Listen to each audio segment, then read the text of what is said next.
So hello guys, तो weekly current affairs वाले video में जून महीने के तीसरे वाले हफ्ते का ये हमारा पहला वाला पार्ट होगा। तो चलिए बिना टाइम वेस्ट करे इसको स्टार्ट करते हैं।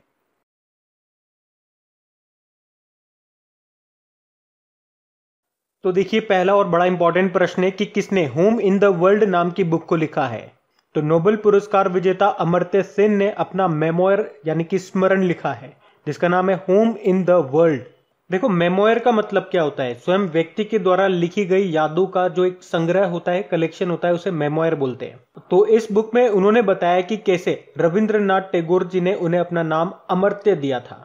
अभी आपको याद भी होगा, सोशल साइंस कैटेगरी में प्रिंसेस ऑफ ऑस्ट्रेरियन गार्ड सम्मान से इनको सम्मानित किया गया था, अमर्त्य सेन को। और ये पहले भारतीय बने थे जिनको इकोनॉमिक्स यानी कि अर्थशास्त्र के क्षेत्र में नोबेल पुरस्कार मिला था। कब? 1998 में। और उसके जस्ट एक साल बाद 1999 में भारत का सर्वोच्च नागरिक सम्मान मिला था, भारत रत्न। बाकी शरद पगारे 31वां व्यास सम्मान मिला इन्हें इनके उपन्यास पाटलिपुत्र की सम्राज्ञी के लिए। शरण कुमार लिम्बाले की बात करेंगे, 30वां सरस्वती सम्मान मिला इनके उपन्यास सनातन के लिए। और मोहन कृष्ण बोहरा 2020 के बिहारी पुरस्कार से इनको सम्मानित किया गया, 30वां बिहारी पुरस्कार मिला इनको इनके उपन्यास तस्लीमा, संघर्ष और साहित्य के लिए। बाकी एक और नाम बताऊंगा मैं आपको, डेविड डायोप का, बड़ा इंपॉर्टेंट नाम है, लिख लो इसको।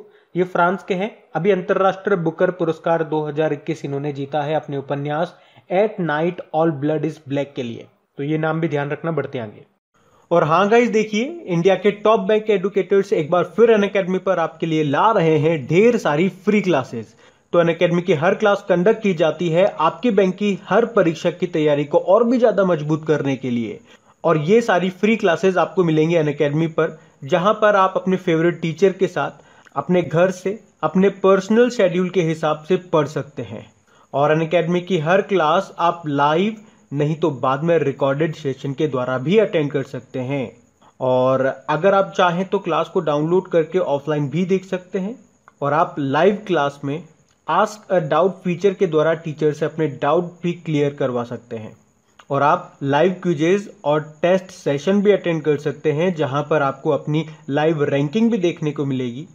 और अनअकैडमी पर टोटल 12 भाषाओं में क्लासेस कंडक्ट होती है। तो आप अपनी फेवरेट भाषा में क्लास अटेंड कर सकते हैं। आप अपने टीचर के साथ इंटरेक्ट कर सकते हैं, लाइव पोल में पार्ट ले सकते हैं। और ये सभी फीचर आपको मिलेंगे एक ही प्लेटफॉर्म पर, एक ही सब्सक्रिप्शन के साथ। तो आज ही सब्सक्राइब करें अनअकैडमी पर और इन सभी बेनिफिट्स का लाभ उठाइए। और हाँ देखिए, अगर आप मेरा कोड जो कि है क्रेक एग्जाम 10 यूज करते हैं तो आपको एडिशनल 10% का इंस्टेंट डिस्काउंट भी मिलता है। तो आपको इन सभी क्लासेस के जो लिंक हैं वो नीचे डिस्क्रिप्शन में मिल जाएंगे, तो वहां जाकर के आप इन सब का बेनिफिट उठा सकते हैं। अभी हम बढ़ते हैं आगे। अच्छा, फिर बताइए, अभी हाल ही में लॉन्च पुस्तक, इसका नाम है believe what life and cricket taught me, इसके लेखक कौन है? भरत सुंदरम।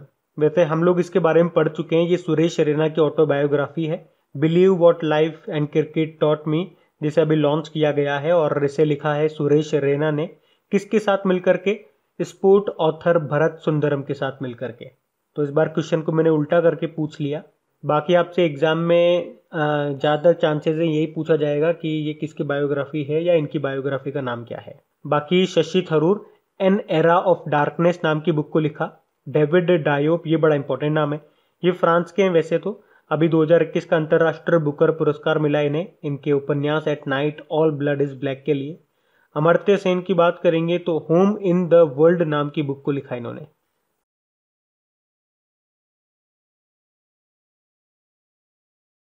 फिर बताइए, विश्व रक्तदाता दिवस कब मनाया गया? तो आंसर होगा 14 जून को। तो हर साल 14 जून को वर्ल्ड ब्लड डोनर डे के रूप में मनाया जाता है, जिसकी थीम है give blood and keep the world beating. और विश्व रक्तदाता दिवस 2021 का मेजबान देश रहा इटली। अच्छा, ये वर्ल्ड ब्लड डोनर डे हम 14 जून को ही क्यों मनाते हैं? क्योंकि 14 जून को कार्ल लैंडस्टेनर का जन्मदिन होता है। इन्होंने ही रक्त समूह की खोज की थी और इसके लिए उन्हें 1930 में नोबेल पुरस्कार भी मिला था। अच्छा बताइए, ब्लड जो है ये कैसा उत्तक है? तो ये एक तरल संयोजी उत्तक है, लिक्विड कनेक्टिंग टिश्यू है। ब्लड से रिलेटेड और भी आपको क्वेश्चन बताऊं मैं, तो याद रखना, सर्वदाता रक्त समूह कौन सा होता है? यानी कि यूनिवर्सल डोनर ओ नेगेटिव होता है। और सर्वग्राही कौन सा होता है, यानी कि जो सबसे ले सकता है, वो AB पॉजिटिव होता है। और ब्लड में प्लाज्मा लगभग कितने प्रतिशत होता है? 55% होता है। अच्छा, आरबीसी का कब्रिस्तान किसे कहते हैं? ये प्रश्न पूछा जाता है कई बार एग्जाम में, डायरेक्ट प्रश्न आता है। प्लीहा को कहते हैं स्प्लीन को। चलो एक प्रश्न मैं आप लोगों के लिए छोड़ता हूं, ब्लड का पीएच मान कितना होता है? पीएच मतलब पावर ऑफ हाइड्रोजन, ये कितना होता है बताइए आप कमेंट बॉक्स में टाइप करके। फिर बताइए अभी विश्व बुजुर्ग दुर्व्यवहार जागरूकता दिवस यानी कि world Elder abuse awareness day कब मनाया गया? तो आंसर होगा 15 जून को। तो ये दिन दुर्व्यवहार और पीड़ित बुजुर्गों के लिए आवाज उठाने के लिए मनाया जाता है। इसकी थीम रही न्याय तक पहुंच, एक्सेस टू जस्टिस। और 15 जून को हम ग्लोबल विंड डे के रूप में भी मनाते हैं। बुजुर्गों के लिए एक और दिवस होता है international day of older person, वो हम 1 अक्टूबर को मनाते हैं। फिर बताइए अंतरराष्ट्रीय परिवार प्रेक्षण दिवस कब मनाया गया? तो आंसर होगा 16 जून को। और इसकी थीम क्या रही? Recovery and resilience through digital and financial inclusive. बाकी देखो परिवार से रिलेटेड एक और डे हमने पढ़ा था, अंतरराष्ट्रीय परिवार दिवस, इंटरनेशनल फैमिली डे, वो 15 मई को हमने मनाया था, जिसकी थीम थी फैमिलीज एंड न्यू टेक्नोलॉजीज, तो वो भी ध्यान रखें आप। अच्छा फिर बताइए अभी हाल ही में विश्व मरुस्थलीकरण और सूखा रोकथाम दिवस कब मनाया गया? तो आंसर होगा 17 जून को, यानी कि world day to combat desertification and drought. तो हर साल ये 17 जून को ही मनाया जाता है। तो पूरे विश्व में बंजर और सूखे से मुकाबला करने के लिए इसे हर साल मनाया जाता है। इसकी थीम रही है restoration land recovery, we build back better with healthy land. अच्छा देखो मरुस्थल की बात है ना, कुछ महत्वपूर्ण मरुस्थल डेजर्ट्स के बारे में आपको बताता हूं जो अक्सर आपके एग्जाम में रिपीट होते रहते हैं। जैसे कि सहारा मरुस्थल, ये कहां पर है? ये तो आप बता दोगे, याद रखना ये विश्व का सबसे बड़ा मरुस्थल है जो आपको मिलेगा कहां पे? अफ्रीका में। अब बताइए ग्रेट विक्टोरिया मरुस्थल कहां पर है? ये ऑस्ट्रेलिया में है। और अटाकामा मरुस्थल, ये याद रखना विश्व का सबसे शुष्कतम मरुस्थल है जो आपको मिलेगा चिली में। फिर बताइए पेटागोनिया मरुस्थल, ये आपको मिलेगा अर्जेंटीना में। और गोभी मरुस्थल तो आप बता ही दोगे, चीन और मंगोलिया की सीमा पर मिलेगा आपको। बाकी कालाहारी मरुस्थल ये आपको मिलेगा अफ्रीका में, बोत्सवाना में। और ईरान में आपको 2 मरुस्थल मिलेंगे, दस्त ए कबीर और दस्त ए लुप्त मरुस्थल। बाकी सऊदी अरब में भी एक मिल जाएगा आपको, रब अल खाली मरुस्थल। अच्छा बताइए कौन सा महाद्वीप है जहां पे कोई भी मरुस्थल नहीं है? तो यूरोप महाद्वीप, ध्यान रखना ये। बढ़ते आगे। फिर बताइए सस्टेनेबल गैस्ट्रोनॉमी डे कब मनाया गया? तो आंसर होगा 18 जून को। गैस्ट्रोनॉमी भोजन की कला को कहा जाता है गैस्ट्रोनॉमी, और ये किसी विशेष क्षेत्र से खाना पकाने की विधि भी हो सकती है। तो सिंपल सा याद रखो, सस्टेनेबल गैस्ट्रोनॉमी डे कब मनाया जाता है? तो आंसर होगा 18 जून को।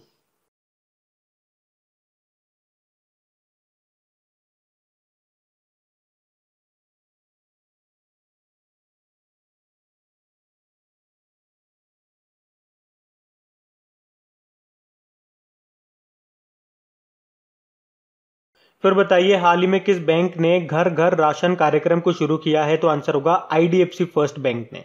तो अभी आईडीएफसी फर्स्ट बैंक ने अपने कम आय वाले ग्राहकों, जिनकी मतलब इनकम कोविड-19 से प्रभावित हुई है, उनके लिए ये घर घर राशन कार्यक्रम को शुरू किया है। अब इस कार्यक्रम में होगा क्या? तो इसमें बैंक के जो कर्मचारी है वो अपनी इनकम में से थोड़ा थोड़ा योगदान देंगे और एक ग्राहक कोविड देखभाल कोष स्थापित करेंगे, फंड स्थापित करेंगे, ताकि 50,000 कोविड प्रभावित कम आय वाले आईडीएफसी फर्स्ट बैंक के जो ग्राहक हैं उनकी मदद की जा सके, जिसमें उनके लिए जैसे रोजमर्रा की जो चीजें हो गई, चावल, दाल, आटा, चीनी, नमक, तेल, इस तरह की चीजों से मतलब उनकी मदद करने की कोशिश की जाएगी। आईडीएफसी फर्स्ट बैंक, इसका हेडक्वार्टर मुंबई में है, इसके सीईओ वी वेदनाथन है। अभी एचडीएफसी बैंक से याद होगा स्मार्टअप उन्नति कार्यक्रम शुरू किया गया था इसके द्वारा। जन स्मॉल फाइनेंस बैंक ने अभी आई चूज माई नंबर सुविधा को शुरू किया था, जिसमें आप अपना जो अकाउंट नंबर है उसको खुद से सेलेक्ट कर पाओगे, अकाउंट नंबर के लास्ट के 10 डिजिट को। इक्विटास स्मॉल फाइनेंस बैंक अभी एनआरआई ग्राहकों को ऑनलाइन खाता खोलने की सुविधा देने वाला पहला स्मॉल फाइनेंस बैंक बनाइए। अच्छा बताइए अभी किस राज्य सरकार ने मुख्यमंत्री कोरोना बाल कल्याण योजना की घोषणा की है? तो आंसर होगा राजस्थान ने। तो जो बच्चे कोविड-19 की वजह से अनाथ हो गए तो उनका भरण पोषण करने के लिए और उनकी शिक्षा को बेहतर करने के लिए ये योजना स्टार्ट की गई है। किसके द्वारा? राजस्थान सरकार के द्वारा। तो इसमें तुरंत तो 1 लाख रुपए की सहायता दी जाएगी और 18 वर्ष की आयु तक 2500 रुपए हर महीने पेंशन के रूप में बच्चों को दिए जाएंगे, और जब उन बच्चों की 18 वर्ष की आयु पूरी हो जाएगी तो 5 लाख रुपए उन्हें दिए जाएंगे। ये है इस योजना में। अभी राजस्थान ने, आपको याद होगा, मुख्यमंत्री किसान ऊर्जा मित्र योजना भी शुरू किया था। चिरंजीवी योजना, ये भी राजस्थान सरकार की है। देखो, राजस्थान की कैपिटल क्या है? जयपुर है, जिसको पिंक सिटी बोलते हैं। वर्ल्ड हेरिटेज साइट में इसको शामिल किया गया था। मुख्यमंत्री यहाँ के अशोक गहलोत हैं और कलराज मिश्र यहाँ के गवर्नर हैं। इंद्रजीत मोहंती यहाँ के चीफ जस्टिस है। बाकी असम ने अभी मुख्यमंत्री शिशु सेवा योजना को शुरू किया था। छत्तीसगढ़ ने महतारी दुलार योजना शुरू की है। हिमाचल प्रदेश ने पर्वत धारा योजना को शुरू किया भूमिगत जल स्तर को बेहतर करने के लिए। वैसे मध्य प्रदेश ने अभी अंकुर योजना को शुरू किया था वृक्षारोपण को बढ़ावा देने के लिए। और उत्तराखंड ने वात्सल्य योजना को शुरू किया था, जबकि उत्तराखंड की पुलिस ने मिशन हौसला को शुरू किया। तो ये भी ध्यान रखना। बढ़ते आगे। अच्छा बताइए, हाल ही में किस राज्य सरकार ने युवा शक्ति कोरोना मुक्ति अभियान शुरू किया? तो आंसर होगा मध्य प्रदेश। अब इसमें होगा क्या?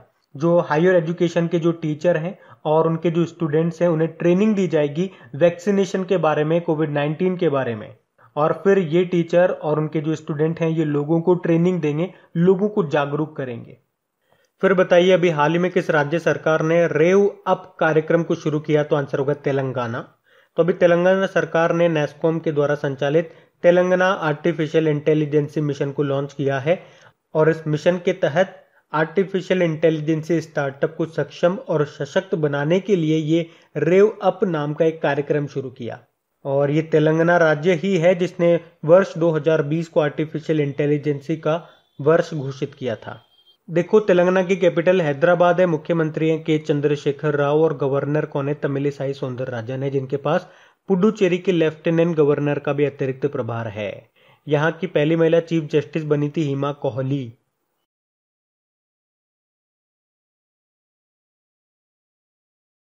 अच्छा बताइए, अभी किसने गेलफैंड चैलेंज चेस का खिताब जीत लिया? तो आंसर होगा डी गुकेश।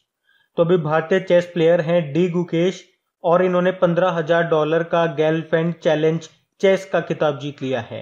डी गुकेश ये तमिलनाडु से हैं, और याद रखना, ये भारत के सबसे छोटे और दुनिया के दूसरे कम उम्र के ग्रैंड मास्टर बने थे। वैसे अभी वर्तमान में हमारे 68 नंबर के ग्रैंड मास्टर कौन है? अर्जुन कल्याण है, जो कि तमिलनाडु से हैं। इनसे पहले 67 नंबर के थे लियोन मेंडोनका, जो कि गोवा से हैं। अच्छा, पहले ग्रैंड मास्टर का नाम क्या है? विश्वनाथ आनंद है। इनकी बायोग्राफी आई थी अभी, जिसका नाम है ऑटोबायोग्राफी माइंड मास्टर। और पहला राजीव गांधी खेल रत्न पुरस्कार भी मिला था इन्हें 1991 में। अच्छा बताइए, भारत में पहली बार चेस एकेडमी ये कहाँ पे खुलेगी? ये उड़ीसा के भुवनेश्वर में खुलेगी। अभी आपको याद होगा, ऑल इंडिया चेस फेडरेशन ने चेकमेट कोविड इनिशिएटिव को शुरू किया था। और ऑल इंडिया चेस फेडरेशन के प्रेसिडेंट कौन है? संजय कपूर है। और चेस को रेगुलेट करने वाली वर्ल्ड वाइड एक बॉडी है फिडे, जिसका हेडक्वार्टर है लुज़ेन स्विट्जरलैंड में। और लुज़ेन स्विट्जरलैंड में ही इंटरनेशनल ओलंपिक कमेटी का भी हेडक्वार्टर है। अच्छा बताइए, वर्ल्ड चेस डे कब मनाया जाता है? तो 20 जुलाई को। और जो आपका चेस का बोर्ड होता है, बताइए उसमें कितने स्क्वायर कॉलम होते हैं, बॉक्सेस होते हैं? 64 होते हैं, यानी 8 का स्क्वायर। अच्छा बताइए, अभी हाल ही में आईसीसी ने किस भारतीय खिलाड़ी को आईसीसी हॉल ऑफ फेम में शामिल किया? तो आंसर होगा विनू माकंड को। एक्चुअली में अभी आईसीसी ने टोटल 10 खिलाड़ियों को क्रिकेट के क्षेत्र में बेहतर प्रदर्शन करने के लिए हॉल ऑफ फेम में शामिल किया है। और उनमें से एक भारतीय खिलाड़ी भी है जिनका नाम है विनू माकंड। ये गुजरात के ऑलराउंडर थे, और इन्होंने ही सुनील गावस्कर को ट्रेनिंग भी दी थी। अच्छा चलो, एक प्रश्न मैं आप लोगों से पूछता हूँ कि अभी तक कितने भारतीय खिलाड़ियों को हॉल ऑफ फेम में शामिल किया जा चुका है? 7। अब टोटल 7 हो गए हैं इनको जोड़ करके। कौन कौन से? बिशन सिंह बेदी, कपिल देव, सुनील गावस्कर, अनिल कुंबले, राहुल द्रविड़, सचिन तेंदुलकर और अब विनू माकंड। 10 खिलाड़ियों को भी शामिल किया गया ना, तो उसमें से ये भारतीय नाम आपके लिए इंपॉर्टेंट है। आईसीसी इसका स्थापना हुआ था 1909 में, हेडक्वार्टर दुबई यूएई में। अध्यक्ष इसके ग्रेग बार्कले हैं, जो कि न्यूजीलैंड से हैं। और 2023 में आपको पता है जो मेंस वर्ल्ड कप होंगे कहाँ पे होंगे? भारत में ही होंगे। अच्छा फिर बताइए, वर्ष 2032 के ओलंपिक खेल कहाँ पे आयोजित किए जाएंगे? तो ये याद रखना, ब्रिस्बेन ऑस्ट्रेलिया में। और आपके पहले ओलंपिक खेल ये कहाँ पे हुए थे? 1896 में हुए थे, एथेंस में। एथेंस ग्रीस में है। उसके बाद अगर पूछा जाए 2016 में जो आपके ये समर ओलंपिक की बात कर रहे हैं अपन ना, 2016 के जो हुए थे वो रियो में हुए थे, रियो ओलंपिक। 2020 वाले ये टोक्यो ओलंपिक हैं जो अभी 2021 में हो रहे हैं, आपको पता ही है, कोविड-19 के कारण नहीं हो पाए थे 2020 में। और टोक्यो ओलंपिक के शुभंकर क्या क्या हैं? सोमाइती और मिराइतोवा। सोमाइती ये पैरालंपिक का शुभंकर मैस्कट है। उसके अलावा 2024 में जो आपके समर ओलंपिक होंगे अगले, वो पेरिस में होंगे। 2028 वाले लॉस एंजलिस में होंगे और 2032 वाले अभी हमने पढ़ लिया, ये ब्रिस्बेन ऑस्ट्रेलिया में होंगे। ये सारे जो मैं आपको बता रहा हूँ ये 4-4 साल के गैप में ये सारे समर ओलंपिक है। देखो, इंटरनेशनल ओलंपिक कमेटी का हेडक्वार्टर याद रख लो, एक तो लुज़ेर्न स्विट्जरलैंड में है और इसके अध्यक्ष है थॉमस बाक। अच्छा चलो बताओ, अभी टोक्यो ओलंपिक में क्वालिफाई करने वाली भारत की पहली नाविका कौन बनी थी? नेत्रा कुमारन। और टोक्यो ओलंपिक में क्वालिफाई करने वाले पहले भारतीय घुड़सवार बने फवाद मिर्जा, और जबकि पहली पहलवान बनी थी विनेश फोगाट, और पहली तलवारबाज बने कौन? भवानी देवी। और इसी टोक्यो ओलंपिक में क्वालिफाई करने वाली पहली भारतीय महिला वेटलिफ्टर बनी कौन? मीराबाई चानू। ये भी याद रखो। अच्छा चलो, आप मुझे एक प्रश्न का जवाब दो कि ओलंपिक में पदक जीतने वाली पहली भारतीय महिला कौन बनी थी? कर्नम मालेश्वरी बनी थी। ये नाम याद रखना, अभी इनका नाम आप करंट अफेयर्स में भी पढ़ोगे, और अगर आपको पता है आप कहाँ पे पढ़ोगे तो कमेंट बॉक्स में लिख के बताओ कि इनका नाम हम करंट अफेयर्स में कहाँ पे पढ़ेंगे, क्या बन गई है ये। अच्छा फिर बताइए, बड़ा इंपॉर्टेंट प्रश्न है, अभी हाल ही में किसे मई महीने के लिए ICC men's player of the month के रूप में चुना गया? तो आंसर होगा मुशफिकुर रहीम को। आपको याद होगा इस साल आईसीसी ने एक नया अवार्ड शुरू किया था, ICC player of the month. तो अभी मई महीने के लिए ICC men's player of the month किसे चुना गया है? मुशफिकुर रहीम को। और ये कहां के प्लेयर है? ये बांग्लादेश के प्लेयर है। वहीं अगर महिलाओं में बात करेंगे, यानी कि ICC women's player of the month किसे चुना गया, तो स्कॉटलैंड की प्लेयर है कैथरीन ब्राइस। इनको देखो, ये तो हमने मई महीने की बात कर ली, तो अभी आपको क्या क्या याद रखना है? जनवरी, फरवरी, मार्च, अप्रैल, मई, इन 5 महीने के पुरुषों के और महिलाओं के नाम याद रखने हैं। मैं आपको वैसे रिवाइज करा देता हूं, सुनना। जनवरी महीने की बात करते हैं। पुरुषों में चुना गया था ऋषभ पंत को, महिलाओं में शबनीम इस्माइल को, जो कि साउथ अफ्रीका की प्लेयर है। फरवरी की बात करेंगे, पुरुषों में चुने गए आर अश्विन, और महिलाओं में चुनी गई थी टेमी बेमॉन, जो कि इंग्लैंड की प्लेयर है। मार्च महीने में पुरुषों में चुने गए थे भुवनेश्वर कुमार, और महिलाओं में लिजेल ली, जो कि साउथ अफ्रीका की प्लेयर है। अप्रैल में पुरुषों में बाबर आजम को चुना गया, और महिलाओं में ऑस्ट्रेलिया की एलिसा हेली को। और मई का ये हमने देख ही लिया है। चलिए आप बताइए, आईसीसी ने किस भारतीय को हॉल ऑफ फेम में अभी शामिल किया? वीनू माकंड को, याद रखना ये। और इस तरह से अभी टोटल 7 भारतीयों को हॉल ऑफ फेम में शामिल किया जा चुका है। चलिए आप तो बताइए, अभी आईसीसी दशक का सर्वश्रेष्ठ पुरुष क्रिकेटर किसे चुना गया था? विराट कोहली को। और महिलाओं में बात करेंगे तो एलिसा पेरी को। चलिए बताइए, दशक में खेल भावना दिखाने के लिए किसे सम्मानित किया गया था? महेंद्र सिंह धोनी को। और दशक का सर्वश्रेष्ठ T20 क्रिकेटर कौन बने थे? राशिद खान बने थे, ये अफगानिस्तान के हैं।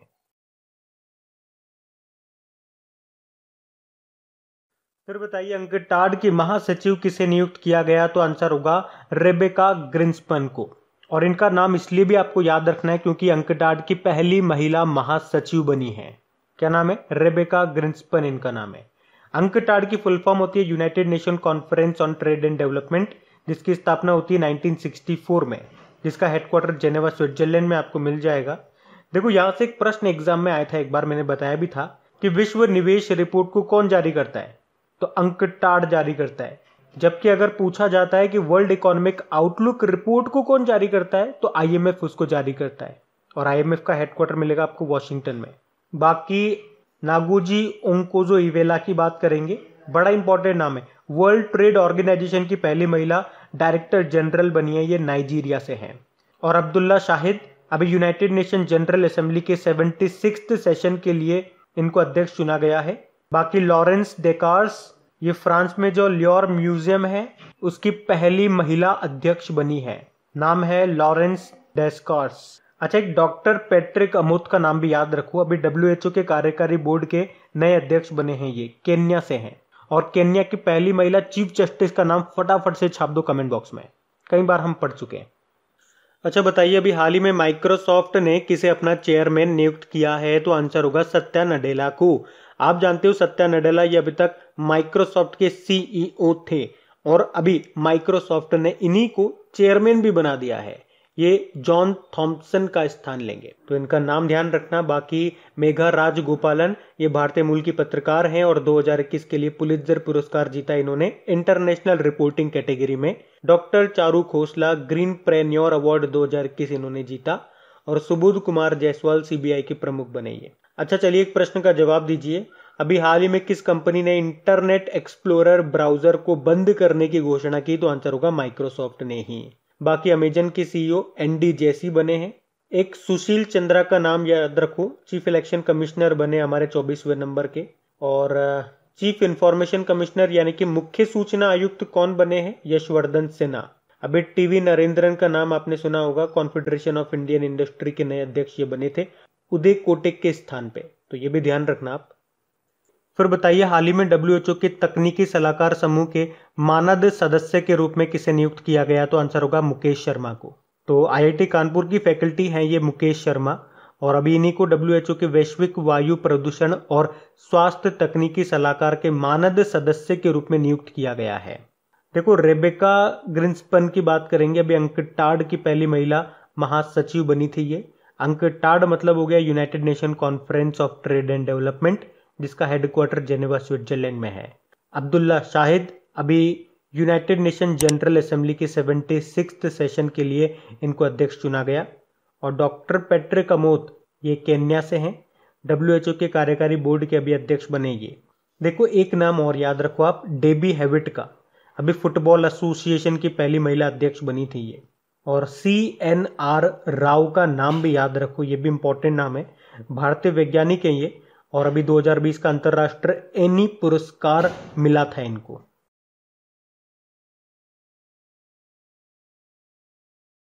फिर बताइए हाल ही में जारी वर्ल्ड गिविंग इंडेक्स 2021 में भारत किस स्थान पे रहा? तो आंसर होगा 14th नंबर पे। तो चैरिटी एंड फाउंडेशन इंग्लैंड के द्वारा जारी वर्ल्ड गिविंग इंडेक्स 2021 के अनुसार भारत विश्व का 14वां सबसे धर्मार्थ देश है। तो बेसिकली ये इंडेक्स हमें ये बताता है कि दान देने में कौन कितना आगे। तो भारत अब दुनिया के टॉप 20 सबसे उदार देशों में शामिल हो गया। टॉप पे कौन है? टॉप पे इंडोनेशिया है, सेकंड पे केन्या है। यकीन नहीं होता ना, लेकिन यही सच है। अभी आपको याद आता होगा ग्लोबल स्किल रिपोर्ट, वैश्विक कौशल रिपोर्ट 2021 आई थी, जिसमें भारत 67 नंबर पे था। टॉप पे स्विट्जरलैंड था। बाकी ग्लोबल एनर्जी ट्रांजिशन इंडेक्स 2021 आया था, वैश्विक ऊर्जा संक्रमण सूचकांक, जिसमें भारत 87 नंबर पे था। टॉप पे स्वीडन रहा। और भ्रष्टाचार धारणा सूचकांक, करप्शन परसेप्शन इंडेक्स जो आया, उसमें भारत 86 नंबर पे रहा। टॉप पे दो देश थे, न्यूजीलैंड और डेनमार्क। अभी ग्लोबल होम प्राइस इंडेक्स 2021 जो आया, उसमें भारत 55 नंबर पे था। टॉप पे टर्की था। अभी वर्ल्ड प्रेस फ्रीडम इंडेक्स जो आया था, जिसको रिपोर्टर्स विदाउट बॉर्डर जारी करता है, उसमें भारत 142 नंबर पे था। टॉप पे नॉर्वे था। जबकि वर्ल्ड हैप्पीनेस इंडेक्स में भारत 139 नंबर पे रहा और टॉप पे फिनलैंड था। अच्छा, एनीमिया मुक्त भारत सूचकांक 2021 जो आया, उसमें टॉप पे रहा था मध्य प्रदेश। अभी नीति आयोग ने जो सस्टेनेबल डेवलपमेंट गोल इंडेक्स जारी किया था, उसमें टॉप पे केरल रहा था। तो ये भी ध्यान रखना, बढ़ते आगे। अच्छा फिर बताइए हाल ही में जारी सिप्री की रिपोर्ट के अनुसार सर्वाधिक परमाणु हथियार किस देश के पास है? तो आंसर होगा रशिया के पास। सिप्री का मतलब होता है स्टॉकहोम इंटरनेशनल पीस इंस्टीट्यूट, जिसका हेडक्वार्टर स्टॉकहोम स्वीडन में है। इसका काम होता है सैन्य हथियार यानी कि सैन्य ताकतों से संबंधित जानकारी रखना। और अभी सिप्री ने कहा है कि 2020 की तुलना में 2021 में परमाणु हथियारों न्यूक्लियर वेपन्स में कमी आई है, पूरे विश्व में बात करेंगे तो। लेकिन तैनात परमाणु हथियारों की संख्या बढ़ चुकी है। भारत के पास टोटल परमाणु हथियार हैं 156, पिछले साल की तुलना में बढ़े हैं। पाकिस्तान के पास 165 है, चाइना के पास 350 है, और तीनों के पास जो परमाणु हथियार है पिछले साल के मुकाबले बढ़े हैं। अभी आपको याद होगा सेना की ताकत के मामले में जो फायर पावर इंडेक्स आया था, उसमें टॉप पे रहा था यूएसए, सेकंड पे रशिया था, तीसरे पे चाइना था और चौथे पे भारत था। और सिप्री ने, आपको याद होगा इससे पहले एक रिपोर्ट बताई थी, उसमें बताया था कि सऊदी अरब दुनिया में हथियारों का सबसे बड़ा आयातक देश है, इंपोर्टर है। सेकंड नंबर पे भारत है। और उससे पहले सिप्री ने बताया था कि भारत 2020 में दुनिया का तीसरा सबसे बड़ा सैन्य खर्च वाला देश है। पहला यूएसए है, दूसरा चाइना है और तीसरा भारत है। तो ये भी ध्यान रखो।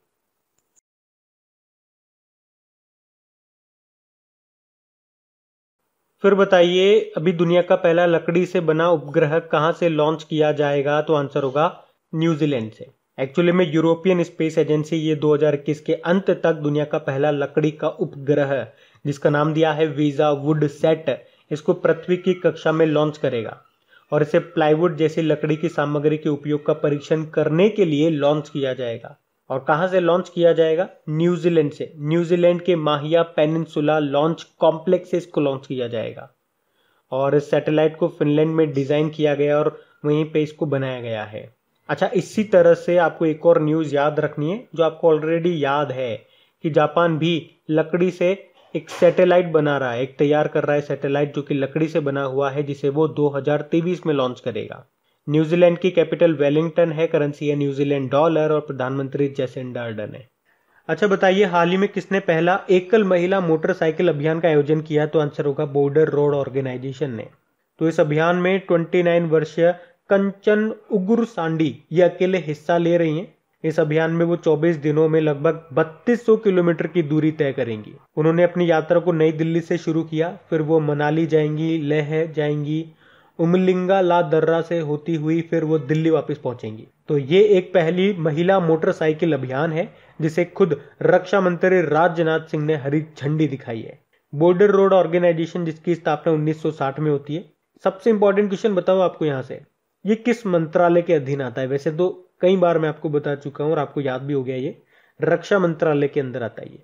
लेकिन एग्जाम में मान लो कोई स्टूडेंट बैठा जिसने ये नहीं पढ़ा, तो यहां से वो अंदाज लगाएगा कि बॉर्डर रोड आ रहा है, यानी कि राजमार्ग व परिवहन मंत्रालय इसका आंसर होना चाहिए। और पहला ऑप्शन ही आपको देखना वही मिलेगा, तो ध्यान रखना है ये रक्षा मंत्रालय के अंदर आता है। इसके अध्यक्ष वर्तमान में राजीव चौधरी है। अभी आपको पता होगा बॉर्डर रोड ऑर्गेनाइजेशन की पहली महिला कमांडिंग ऑफिसर बनी कौन? वैशाली युवा से। अच्छा फिर बताइए, अभी हाल ही में नेशनल ज्योग्राफिक पत्रिका ने दक्षिण महासागर को विश्व के कौन से महासागर के रूप में मान्यता दी है? तो आंसर होगा 5वें।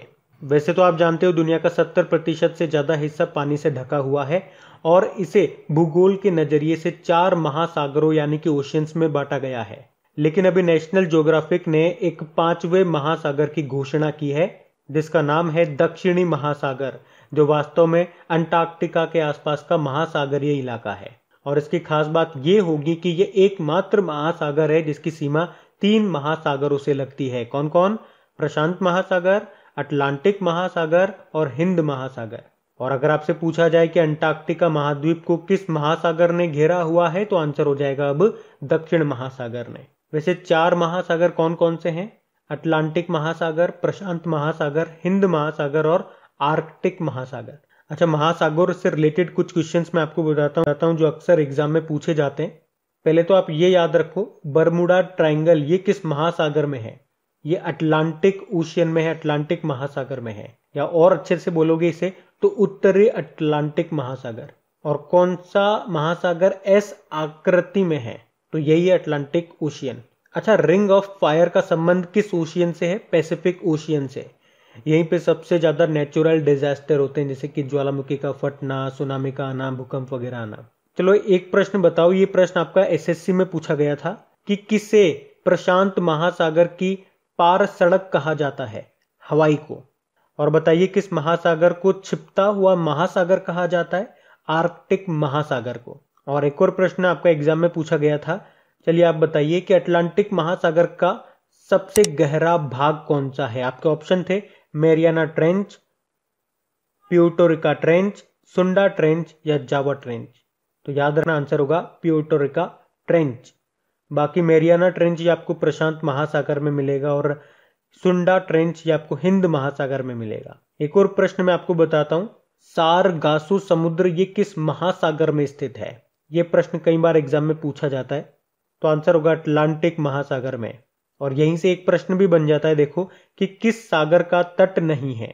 ऐसा कौन सा सागर है जिसका कोई भी तट नहीं है? तो वो यही है सारगेसो सागर। तो ये सारे पॉइंट्स ध्यान रखना। आप बढ़ते आगे।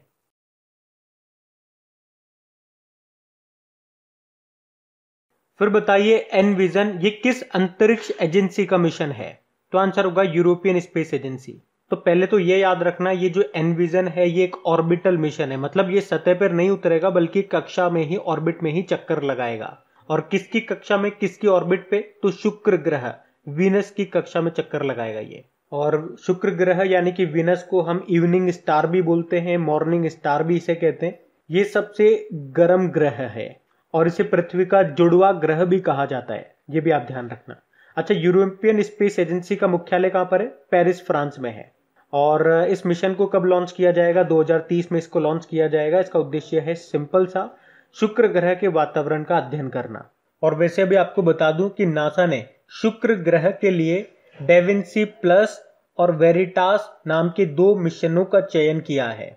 और आपको बता दूं, इससे पहले भी यूरोपियन स्पेस एजेंसी ने 2005 में वीनस एक्सप्रेस नाम का एक मिशन भेजा था शुक्र ग्रह के लिए। और वैसे आपको बता दूं कि शुक्र ग्रह के लिए भेजे जाने वाला अंतरिक्ष यान USSR के द्वारा विकसित वेनेरा सीरीज का था। उसके बाद नासा के मैगलन मिशन से शुक्र ग्रह का अध्ययन किया गया था। फिर बताइए, अभी हाल ही में किस राज्य सरकार ने राज्य में 50 साल या उससे अधिक आयु वाले जो वृक्ष हैं उनको विरासत का दर्जा दिया है? तो आंसर होगा महाराष्ट्र ने। मतलब अभी महाराष्ट्र सरकार ने राज्य में वो वृक्ष जिनकी उम्र 50 साल या उससे ज्यादा है तो उन्हें हेरिटेज ट्री यानी कि विरासत वृक्ष का दर्जा दिया है। और इनकी हर 5 साल में गणना करेगा महाराष्ट्र ट्री अथॉरिटी यानी कि महाराष्ट्र वृक्ष प्राधिकरण। और अगर कोई इन हेरिटेज पेड़ को काटता है तो उसकी उम्र के बराबर की संख्या में वृक्ष लगाने होंगे और 7 सालों तक इसकी सुरक्षा भी करनी होगी। जैसे किसी पेड़ की उम्र है 60 बरस, आपने उसको काट दिया तो आपको 60 ही पेड़ लगाने पड़ेंगे।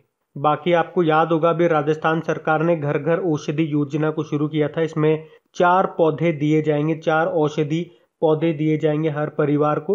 वो 4 पौधे कौन कौन से होंगे? अश्वगंधा, गिलोय, तुलसी और कालमेघ। अभी आपको याद होगा इसी तरह से हरियाणा ने भी प्राणवायु देवता पेंशन योजना को शुरू किया था। उसमें था क्या, कोई वृक्ष हो गए जिनकी उम्र 75 या उससे ज्यादा की आयु के कोई वृक्ष हैं तो उनके रख रखाव, उनकी देखरेख के लिए राज्य सरकार 2500 रुपए पेंशन देगी।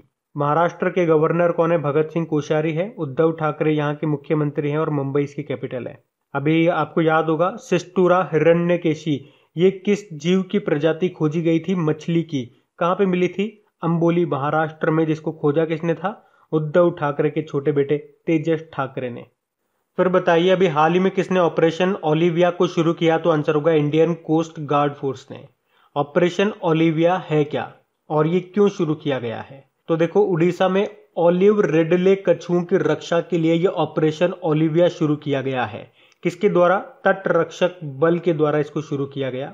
और ये जो ऑपरेशन ओलिविया है इसे इंडियन कोस्ट गार्ड यानी कि भारतीय तट रक्षक बल ने पहली बार 1980 के दशक में शुरू किया था और तब से हर साल इस ऑपरेशन का आयोजन किया जाता है इन कछुओं की रक्षा के लिए। ये जो ओलिव रिडले कछुए हैं ना, इनको IUCN के रेड लिस्ट में असुरक्षित यानी कि वल्नरेबल के रूप में सूचीबद्ध किया गया है। इंडियन कोस्ट गार्ड फोर्स के डायरेक्टर जनरल का नाम याद रखो कृष्ण स्वामी नटराजन है। और नुपुर कुलश्रेष्ठ का नाम भी याद रखो, पहली महिला DIG बनी थी ये। और CRPF की बात करेंगे तो इसके डायरेक्टर जनरल ने कुलदीप सिंह। अभी इन्हें एडिशनल चार्ज मिला था नेशनल इन्वेस्टिगेशन एजेंसी का। बॉर्डर सिक्योरिटी फोर्स, इसके डायरेक्टर जनरल राकेश अस्थाना है, जो ये BSF के जवान है, भारत पाक सीमा पे हमारी रक्षा करते हैं पाकिस्तान से। बाकी इंडियन कोस्ट गार्ड हो ही गया। ITBP की बात करेंगे, डायरेक्टर जनरल इसके SS देशवाल है। फिर बताइए, अभी हाल ही में कौन सा यूनियन टेरिटरी खुले में शौच मुक्त हो गया है? तो आंसर होगा लद्दाख। तो अभी स्वच्छ भारत मिशन के पहले चरण के तहत लद्दाख को भारत में खुले में शौच मुक्त यानी कि ओपन डिफिकेशन फ्री केंद्र शासित प्रदेश हो गया है लद्दाख। ये जो स्वच्छ भारत मिशन है इसे 2 अक्टूबर 2014 को शुरू किया था प्रधानमंत्री नरेंद्र मोदी ने। और अगर आपसे पूछा जाए कि खुले में शौच मुक्त ओपन डिफिकेशन फ्री होने वाला पहला राज्य कौन सा था? सिक्किम था। अच्छा बताओ, वैसे भारत में आपको पता है टोटल रामसर साइट्स कितनी है? 42 है। 42 कौन सी बनी थी? अभी तसोकर झील जो कि लद्दाख में है। रामसर का संबंध है आर्द्र भूमि संरक्षण से यानी कि वेटलैंड कंजर्वेशन से। और ये रामसर कंजर्वेशन कब हुआ था? 2 फरवरी 1971 में रामसर स्थान ये कहां पर मिलेगा आपको? ईरान में मिलेगा। और पहली रामसर साइट कौन सी है भारत में? चिल्का लेक, उड़ीसा में है ये। अच्छा चलो यही बता दो कि वर्तमान में भारत में टोटल कितने यूनियन टेरिटरीज हैं, केंद्र शासित प्रदेश हैं? तो याद रखना 8 है। एक्चुअली में पहले ये 7 थे, फिर 31 अक्टूबर 2019 में 2 नए बन गए थे, लद्दाख और जम्मू कश्मीर। तो हो जाने कितने चाहिए थे? 9। लेकिन हम बात करेंगे 26 जनवरी 2020 की, तो हमने देखा था 2 यूनियन टेरिटरी को मर्ज कर दिया गया था, एक तो दमन दीव और दादर व नगर हवेली को। तो अब कितने रह गए? 8 रह गए हैं। तो ये आप ध्यान रखना। और पेगोंग झील भी याद रखो, कई बार एग्जाम में आ जाती है ये। पेगोंग झील ये कहां पर है? लद्दाख में है। बताइए अभी हाल ही में किसने जीवन वायु नामक एक उपकरण को विकसित किया है? तो आंसर होगा आईआईटी रोपड़ ने। तो जीवन वायु नाम का ये जो उपकरण है, ये जो डिवाइस है, इसको आईआईटी रोपड़ ने बनाया है। ये बिना बिजली के चलेगा, मतलब सिलेंडर या पाइप से आ रही ऑक्सीजन के फ्लो को कंट्रोल करेगी ये, और इसके लिए बिजली की आवश्यकता नहीं होगी। और इसका सही इस्तेमाल कहां पे हो सकेगा? जो छोटे छोटे कस्बे हो गए, ग्रामीण इलाके हो गए, जहां पे बिजली की समस्या रहती है। और इसे CPAP की जगह इस्तेमाल किया जाएगा। CPAP मतलब कॉन्टिन्यूअस पॉजिटिव एयरवे प्रेशर। और ये भारत की पहली ऐसी डिवाइस है जो बिना बिजली के काम करेगी। अभी आईआईटी रोपड़ ने, आपको याद होगा, ऑनलाइन फरेब का पता लगाने के लिए फेक बस्टर नाम से एक डिटेक्टर भी डेवलप किया था। अभी आईआईटी रुड़की के एक प्रोफेसर हैं, कौन? शैलेश गोविंद। अभी उन्हें विस्फोट प्रतिरोधी हेलमेट बनाने के लिए NSG पुरस्कार भी जीता था। अभी QS वर्ल्ड यूनिवर्सिटी रैंकिंग आई थी, उसमें टॉप 200 में 3 भारतीय यूनिवर्सिटी थी। टॉप पे IIT बॉम्बे था 177वें नंबर पे। बाकी IIT दिल्ली भी था और IISc बेंगलुरु भी था। और IISc बेंगलुरु से हमने पढ़ा था, रिसर्च के मामले में दुनिया में टॉप पे रहा था IISc बेंगलुरु। और पहली बार है जब कोई इंडियन यूनिवर्सिटी टॉप पे रही है। अभी आपको याद होगा, इसरो ने श्वास नाम से एक ऑक्सीजन कॉन्सेंट्रेटर बनाया था। और इसने ही 3 वेंटिलेटर भी बनाए थे, जिनके नाम थे प्राण, वायु और स्वस्थ। अच्छा बताइए अभी हाल ही में टोक्यो पैरालंपिक में ताइक्वांडो में क्वालिफाई करने वाली पहली भारतीय ताइक्वांडो खिलाड़ी कौन बनी है? तो आंसर होगा अरुणा तंवर। तो अरुणा तंवर ये पहली महिला एथलीट बन गई हैं जिन्होंने टोक्यो पैरालंपिक में क्वालिफाई किया है। किस खेल में? ताइक्वांडो में।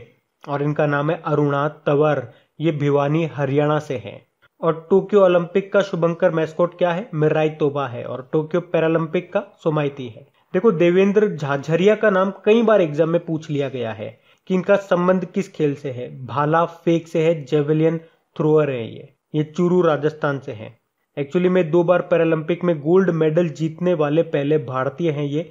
एक तो 2004 में जीता था एथेंस में पैरालंपिक में, और 2016 में जो रियो पैरालंपिक हुए थे वहां पे इन्होंने जीता था गोल्ड, इसीलिए इनका नाम पूछा जाता है एग्जाम में। अच्छा देखो, अशोक कुमार का नाम आपको याद रखना है, क्योंकि टोक्यो ओलंपिक में कुश्ती में अंपायरिंग करने वाले एकमात्र भारतीय रेफरी चुने गए। इंटरनेशनल ओलंपिक कमेटी का हेडक्वार्टर याद रख लो, लुज़ेन स्विट्जरलैंड में है, और इसके अध्यक्ष हैं थॉमस बाक। फिर बताइए अभी हाल ही में किस राज्य सरकार ने वैदिक शिक्षा और संस्कार बोर्ड गठन करने का फैसला किया? तो आंसर होगा राजस्थान ने। तो इसके तहत वेद, संस्कृति और योग आधारित शिक्षा एक साथ दी जाएगी। एक्चुअली में इस बोर्ड के माध्यम से यह सिखाया जाएगा कि कैसे वेदों की शिक्षा विज्ञान व तकनीक से जुड़ी हुई है। अच्छा आप तो एक प्रश्न का जवाब दो, वेदों की और लोटो ये किसने कहा था? स्वामी दयानंद सरस्वती ने। और एग्जाम में एक प्रश्न कई बार यहां से पूछा जा चुका है कि सत्यार्थ प्रकाश ये किसकी पुस्तक है? तो याद रखना स्वामी दयानंद सरस्वती जी की पुस्तक है सत्यार्थ प्रकाश। बाकी आपको याद है रामायण संग्रहालय व सांस्कृतिक केंद्र ये कहां पे स्थापित करने की योजना है? तो बाराबांकी उत्तर प्रदेश में। अच्छा बताइए अभी किस देश ने अपने पाठ्यक्रम में रामायण और महाभारत को शामिल किया था? सऊदी अरब। और एक प्रश्न बताता हूं आपको जो एग्जाम में पूछा गया था एक बार कि वेदत्रयी में कौन सा वेद शामिल नहीं है? तो याद रखना अथर्ववेद। जादू टोनों का वेद कहा जाता है इसको। आपको आपके चारों वेदों के नाम पता होने चाहिए। अथर्ववेद हो गया, ऋग्वेद हो गया, सामवेद हो गया और यजुर्वेद हो गया।